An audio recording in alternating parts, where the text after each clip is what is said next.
Hey guys, don't worry, I'm here to help you to fix this problem with the step-by-step perfect solution. So let's begin. Now click on advanced options, then select troubleshoot, select advanced options, and then select command prompt. It will open command prompt window. Now execute this command carefully. Type chkdsk /f/r c : and hit enter to execute this command. Type c : then hit enter. Now type cd space c : / and hit enter to execute the command. Type cd space windows and simply hit enter to execute the command. Type cd space system32 and simply hit enter. Now type cd space config and simply press enter to execute this command. Now execute this command. Type md space backup and simply hit enter. Now type copy space ** space backup and simply hit enter to execute the command. Now execute this command. Type md space backup1, then hit enter. Once we are here, we need to execute this command. Type copy space ** space backup1 and then press enter from your keyboard to execute this command.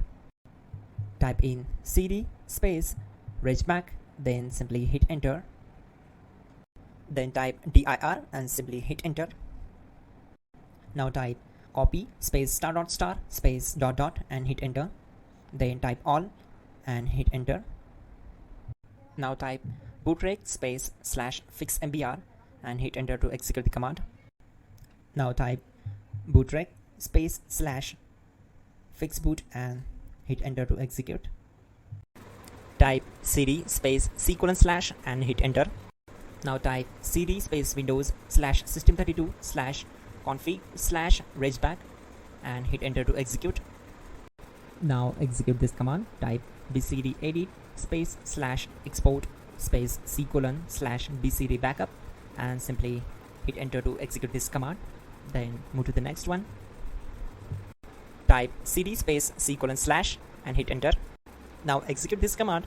Type md space boot and simply hit enter to execute this command. Type cd space boot and simply hit enter. Now type md space bcd and hit enter. Type cd space c : / and hit enter.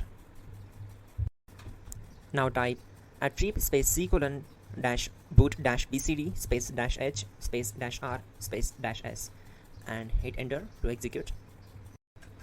Now type run space c : \boot \bcd space bcd.old, then hit enter. Type bootrec space /rebuild bcd and hit enter. Type exit and hit enter. Now click on continue. It will restart your system. So that's it guys, your problem is solved and you are good to go.